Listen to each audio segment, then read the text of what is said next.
비상계엄 선포한 2024년 12월 3일 오전 10시에 국무회의가 정상적으로 개최가 됐었죠. 해제 국무회의 12월 3일 비상계엄 선포 당일 오전 10시에 51회 국무회의가 열렸었잖아요. 저 세종시에서 열렸어요. 예. 증인께서 주재를 하셨잖아요. 예. 그날 국무회의에서 뭔가 이대로면 나라가 국정이 마비된다 이런 얘기가 혹시 국무위원들 사이에 논의된 게 있었나요? 그때 그러한 차원의 얘기보다는 일반적으로 우리 그런 얘기가 있었던 건 아니고 정상적으로 진행된 통상적인 그렇습니다. 국무회의였던 거죠.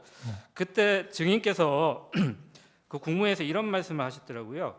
내년도 예산안이 하루라도 빨리 여야 간 합의를 거쳐 처리될 수 있도록 국회 초당적 협력을 다시 한번 당부드린다. 이런 말 기억하시죠? 예, 그렇습니다. 국회의장도 바로 전날에 예산안을 12월 10일까지 여야 간에 합의해서 좀 처리할 수 있도록 해달라 이렇게 말씀하셨잖아요. 네. 근데 증인이 이제 오전 10시에 국무회의에서 12월 3일 날 오전 10시에서 국무회의에서 예산안에 대해 국회가 초당적 협력을 해달라 이렇게 얘기를 하고 피청구인이 그로부터 12시간 뒤에 대국민 담화문에서 예산 폭거는 한마디로 대한민국 국가재정을 농락하는 거다. 지금 우리 국회가 범죄자 집단의 소굴이 됐다 하면서 비상계엄을 선포하셨거든요. 이 12시간 사이에 우리나라에 뭔가 국정이 마비될 정도의 어떤 뭔가 급박한 비상사태 아니면 상황 변화가 있었던가요? 증인이 국정을 운영하는 책임자로서 제가 그 상황에 대해서는 아는 바가 없습니다. 특별한 상황 변화는 없었다는 증인이 생각하기에는 그렇게 이해를 하면 되겠죠. 제가 뭐라고 답변할 수 있는 그런 상황이 아니라고 알겠습니다. 생각합니다.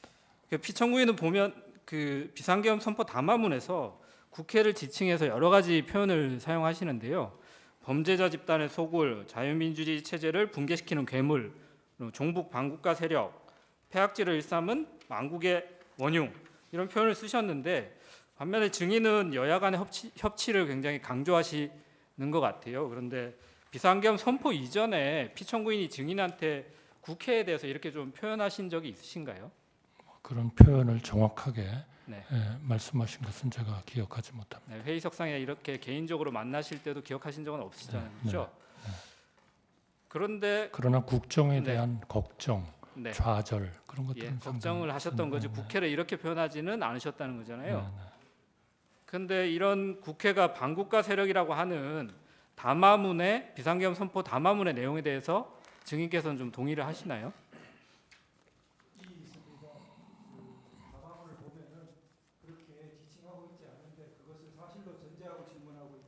다른 이해가 돼야 될 것 같습니다. 다른 거 물어보시죠. 예, 알겠습니다.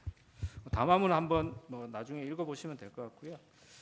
그 계엄 국무회의 관련해서 몇 가지 좀 여쭤보겠습니다. 그 피청구인께서는 이 사건에서도 답변서에서도 그렇고 12월 10일자 담화문에서도 비상계엄은 국민들에게 거대 야당의 반국가적 폐악을 알려서 이를 멈추도록 경고하는 것이다. 그리고 이 재판소에서도 좀 전에도 질문을 하셨지만 국민들은 이 사건 비상계엄을 계몽령이라고 이해하고 있다.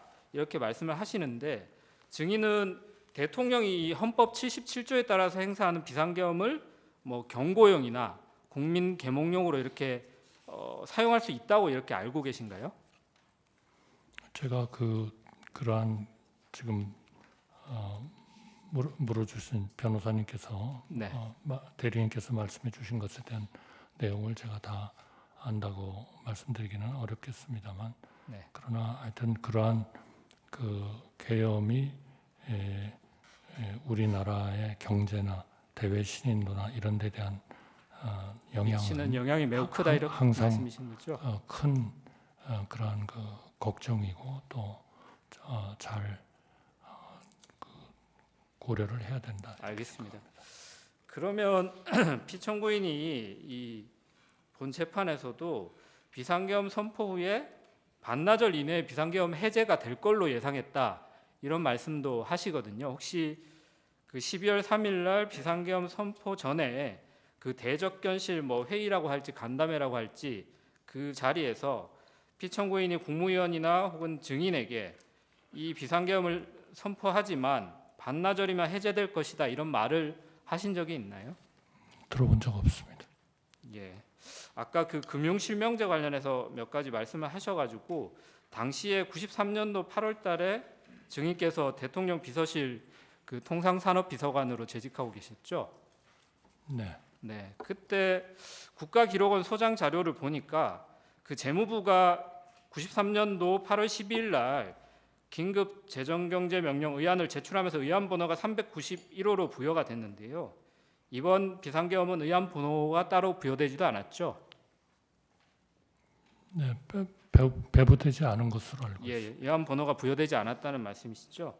근데 긴급 재정경제명령하고 비상계엄이 이제 헌법상 요건은 조금 다른데 긴급 재정경제명령도 대통령은 지체 없이 국회에 보고해서 승인을 받아야 된다. 그리고 비상계엄도 대통령은 지체 없이 국회에 통고해야 한다. 이렇게 헌법에 76조, 77조가 규정돼 있는데요. 개헌법에도 국회가 폐회 중일 때는 대통령이 지체 없이 국회에 집회를 요구해야 된다. 이렇게 되어 있거든요. 혹시 이거 알고 계신가요? 비상계엄을 선포하고 나면 국회가 만약 폐회 중이면 국회 집회를 요구해야 된다. 그래서 비상계엄 해제를 할지를 국회가 판단하도록 빠르게 요구해야 된다. 이런 취지이거든요. 알고 계신가요? 네, 그때는 몰랐고요. 지금은 알고 계시죠? 사후적으로 네. 근데 그래서 이제 93년도 8월 12일에도 김영삼 대통령이 담화문을 발표하면서 금융실명제에 대해서 대통령의 긴급명령을 심의하기 위해서 임시국회 소집을 요청한다. 이렇게 공식적으로 얘기를 하거든요. 근데 피청구인이 이번 비상계엄 선포 담화문에는 이런 뭐 국회에 대해서 소집을 해달라. 우리가 그 비상계엄 선포를 하니까 여기에 대해서 국회가 좀 판단해 달라. 이런 내용은 없었던 건 알고 계시죠? 제가 정확히 알지 못합니다. 그 담화문 내용이 기억이 정확히 안 나시나요? 네. 비상계엄 선포 네. 담화문. 네, 그런 내용이 없었는데 담화문에서 요청하진 않지 않았나 예. 싶습니다. 네. 그러면 당연히 비상계엄 선포 전 아까 그 간담회에서도 따로 뭐 국회 비상계엄 선포 사실을 통고해야 된다. 그래서 국회 회의 소집을 요구해라 이런 지시를 하거나 뭐 얘기를 하신 사실도 없으시겠네요, 피청구인이. 저는 그 지시를 받은 바가 없습니다. 예, 알겠습니다.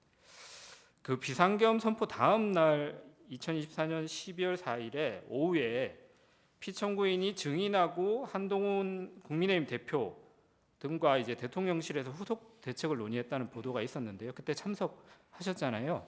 네.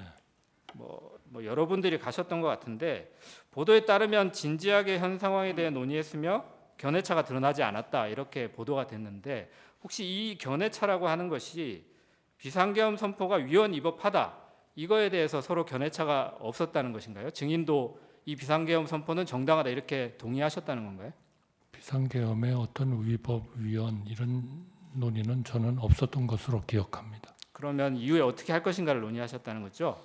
국정 안정 뭐 네. 이런 쪽이 중심. 알겠습니다. 그날 이제 한동훈 대표가 최근 출간한 책에서 12월 4일 날 그 피청구인과 또 증인과 만난 자리에서 피청구인이 한동훈 대표에게 국회 해산도 할 수 있었는데 국회 해산을 하지 않았다 이렇게 말씀을 하셨다고 해요. 근데 피청구인이 당시에 그 모임에서 내가 비상계엄 선포 후에 국회 해산을 할 수 있었는데 안 했다 이런 말씀 들은 기억이 있나요? 없습니다. 한동훈 대표가 같은 책에서 그런 얘기도 하는데요. 당시 한동훈 대표가 피청구인한테 왜 나를 체포하려고 했냐 이렇게 물어보니까 피청구인이 만약 정치인 체포를 하려 했으면 방첩사령부를 동원했을 텐데 이번 계엄에서 방첩사를 동원하지 않았다 이렇게 말했다고 이제 책에서 썼다고 하시는데요. 그런 발언도 혹시 들으신 적 있으신가요? 제가 기억을 못합니다. 알겠습니다. 그 증인이 2024년 12월 11일 국민께 드리는 말씀에서 증인께서는 비상계엄 선포에 일관되게 반대했지만 막지 못했다. 그래서 깊이 자책하고 있다라고 했는데 비상계엄 선포 후에도 피청구인이 탄핵되기 전까지는 뭐 많은 시간이 있었잖아요. 그 시간 동안 피청구인한테 비상계엄 선포가 좀 잘못됐다 이런 내용에 대해서 정식으로 좀 의견을 말씀드린 적이 있으신가요? 이미 해제가 됐기 때문에 네. 그러한 논의는 많이 하지 않았습니다. 아예 논의 자체를 안 하셨다는 건가요? 그때의 가장 중요한 거는 어떻게 하면 수습을 할 건가 이런 재정, 문제였다는 거죠. 경제 이런 알겠습니다. 쪽에 그러면 수습을 할 거냐. 증인이 어제 열린 증인에 대한 그 탄핵 심판 변론기일에서도 비상계엄 선포 당시 피청구인을 설득하지 못해서 국민들한테 송구하다 이런 말씀도 하셨는데요. 증인이 생각하기에 당시에 피청구인을 좀 설득하지 못한 이유가 어떤 거라고 생각하시나요? 글쎄요, 대통령에 대한 그런 그 소위 나라를 구해야겠다는 그 의지 이런 것들이 결국 강했기 때문에 설득하지 못했다. 우리가 설득을 못한 거 아닌가 그렇게 생각합니다. 근데 이제 피청구인은 증인께서는 이제 비상계엄이 뭐 절차적 실체적 흠결이 있다 이런 정도의 표현을 하시면서 당시에 반대했다고 하시는데 피청구인은 그 이후에도 그렇고 이 법정에서도 그렇고 여전히 이제 야당의 폐악질로 국정이 마비가 돼서 비상계엄 선포한 행위가 정당하다 이렇게 주장을 하고 계시는데 증인이 이런 피청구인의 입장에 대해서 향후에 이렇게 다시 동일한 방법으로 설득이 가능하실까요? 그 문제에 대해서는 제가 뭐 좀 답변 드리는 게 적절하지 않을 것 같습니다. 네, 알겠습니다. 제가 예산 관련해서 아까 증인이 말씀하신 부분이 있어서 지난번 그 경제수석 나오셨을 때도 동일한 말씀하셔서 제가 좀 놀랐는데요. 그러니까 아까 원전 생태계 예산이 야당이 삭감을 했다. 이거 누구한테 보고를 받으신 걸까요? 제가 지금 두 가지를 네. 말씀을 드린 겁니다. 그러니까 그 차세대 네. 원전 개발 관련 예산 알겠습니다. 그리고 그러면 제가 원전 생태계 지원 예산 지난번에 그 산자부 장관이 국회 산자위에 2024년 12월 19일 출석해서 한 내용에 대해서 그 경제수석에도 말씀을 드렸는데 당시에 산자부 장관이 국회에 나와서 야당이 원전 생태계 지원 예산을 삭감하고 체코 원전 수출 지원 예산은 무려 90%를 깎아버렸다 이렇게 담화문에 12 담화문에 기재되어 있는데 산자부 장관이 이에 대해서 산업부의 원전 관련된 예산은 4,887억 그대로 있다. 대통령의 담화문 내용은 잘못된 것이다. 라고 이렇게 발언한 내용은 알고 계신가요? 뭐 제가 알고 있지 못합니다. 네, 이 부분은 좀 확인을 해주셔야 될 것 그러나 같고요. 요 부분은 네. 네. 아니 그러니까 원전 확인을- 생태계 관련 예산이 제가 네. 그래서 아마 프로젝트가 여러 개가 있었을 텐데요. 그러니까 산자부 장관이 차세대- 한 발언에 대해서는 한번 차후에 한번 확인을 해보시면 네, 좋을 것 그렇게 같고요. 하겠습니다. 그 피청구인의 그 12월 3일 담화문하고 12월 10일 담화문은 혹시 누가 쓴 건지는 알고 계신가요? 그거는 모르겠습니다. 통상 이 메시지 비서관이 이 담화문을 쓰나요? 그거는 제가 알지 못합니다. 아니 왜냐하면 이 지금 담화문에 있는 여러 가지 예산 삭감과 관련된 내용이나 간첩법 개정에 관련된 내용이나 국가보안법 이번 22대 국회에서는 국가보안법 관련된 개정 법률안은 하나도 나온 것이 없거든요. 근데 폐지까지 시도하고 있다. 이런 잘못된 팩트에 기반한 담화문들이 대통령의 담화에서 계속 반복되는데 이 부분에 대해서 증인께서도 대통령 권한대행을 얼마 동안 하셨잖아요.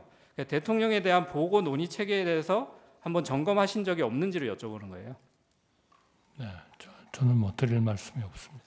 알겠습니다. 그러면 증인께서 노무현 정부 시절에도 국무총리를 하셨고 뭐 경제부총리도 하셨는데 그때는 야당이 지금과 달리 굉장히 협력적이었던 건가요? 정치적 상황은 엄청 달랐다. 저는 그렇게 느낍니다. 근데 그때도 여소야대 상황이 있었고 마지막 증인이 국무총리를 하실 때도 거부권 2번 행사하셨잖아요. 제가 그걸 지금은 기억을 못 기억 못 하겠습니다. 하시나요? 근데 그때는 비상계엄을 하지 않으셨는데 지금은 비상계엄을 한 거에 대해서 따로 하실 말씀이 있으실까요? 그러나 하여튼 그때는 국민연금 개정안까지 여야 합의로 통과가 됐고요. 그다음에 그 사학법 굉장히 알겠습니다. 아주 오랜 네, 동안 어려운 과제였지만 그것도 여야 합의로 알겠습니다. 통과를 시켰습니다. 네, 정치적인 상황은 훨씬 더 여쭤보겠습니다. 양극화되지 않았다. 네, 저는 증인. 그렇게 생각합니다. 여쭤보기 전에 아까 제가 그 방통위원장 탄핵 정죽수 관련해서는 제가 잠깐 착각을 해서 그 재평가님 의견 비율이 4대 4였던 건 맞은데 원래 6분 인용되려면 6분의 의견이 필요하기 때문에 그 부분은 제가 한 분 더가 아니고 2분 더 필요했다는 말씀 정정 말씀드립니다. 증인한테 제가 잘못된 정보를 드린 걸 수 있으니까 정정 말씀드리고 이날 계엄당 지금 국무위원들 모였을 당시에요. 앞에 먼저 모였던 분들 계시잖아요. 국무위원 중에는 6분이고 저 조태용 국정원장이 있었고 그분들 중에서는 마지막으로 연락받은 분이 증인 포함 3분인데 그 시간이 8시였습니다. 대통령실로 들어오라는 연락받은 시간이. 근데 나머지 분들 중에는 제일 먼저 연락받은 게 1시간 15분 뒤에요. 9시 15분. 그러니까 증인 8시에 전화 받고 8시 45분쯤 들어가셨다는 거잖아요. 그러니까 그때부터 한 30분 동안 증인이 나무 다른 국무위원들 얘기도 한번 들어봅시다. 그 얘기 꺼내실 때까지, 그때까지는 다른 국무위원 누가 들어올 때까지 기다리는 상황은 아니었죠. 그건 제가 잘 모르겠습니다. 증인은 어떠셨냐고요? 증인도 그때 누구 다른 국무위원들 추가로 더 오기를 기다리고 있던 상황이었어요? 아니죠. 아닙니다. 저는 네. 대통령님께 알겠습니다. 좀 더 국무위원들을 더 그리고 아까 그 계엄 해제 제가- 국무회의 아니, 할 때요. 제안하겠습니다. 예. 아니,